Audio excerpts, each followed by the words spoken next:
Raymond Lebar et Brigitte Chaubet de l'association Vent de Discorde militent depuis des années contre le parc éolien des Landes de Camp-Beaucaire. Ces 3 machines retoquées en justice par la Cour d'appel du Morbihan tournent depuis avril 2022 grâce à un arrêté préfectoral provisoire. 2 ans plus tard, le préfet met en demeure l'exploitant de cesser l'activité et de déposer un nouveau dossier. C'est en juin 2024, en pleine période de nidification, que l'entreprise EEN démantèle une éolienne de 180 mètres de haut et promet de planter 6 km 300 de haies pour limiter l'impact visuel afin de régulariser son parc éolien.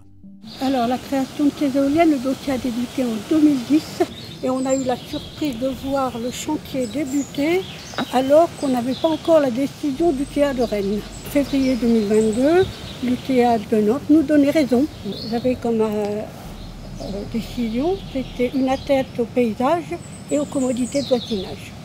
Sans possibilité de réduire les impacts du site. Et entre-temps, le préfet a donné une autorisation de poursuite de l'exploitation sans être un permis d'exploiter, ce qui est quand même assez surprenant.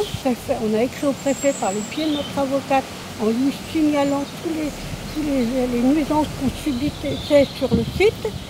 Et le préfet ne nous a jamais répondu. Et maintenant, on est dans l'attente de savoir s'ils ont fait une nouvelle demande ou pas, parce qu'on n'arrive pas à avoir de réponse de la préfecture et on n'a personne pour nous dire ce qu'on doit faire. C'est vrai que c'est un dossier lourd et compliqué et je pense que les promoteurs le savent, hein, ils en jouent.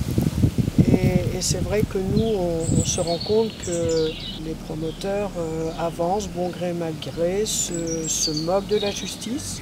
Ils nous ont quand même laissé entendre qu'ils avaient soi-disant des assurances pour pallier aux frais de justice si toutefois la justice leur donnait tort, ce qui est quand même assez impressionnant. Eh ben, il faut quand même avouer que le Conseil d'État, normalement, c'est la plus haute instance de l'État et que normalement la décision est définitive. Et que là, nous, on est encore en train de se retrouver devant la Cour administrative d'appel de Nantes, ce qui est une aberration. Donc on ne sait vraiment pas comment notre dossier va finir, mais on garde quand même l'espoir. C'est un combat qu'on mènera jusqu'au bout. Ils pensent nous faire plier, pour l'instant, non. On est comme les arbres, on ne plie pas.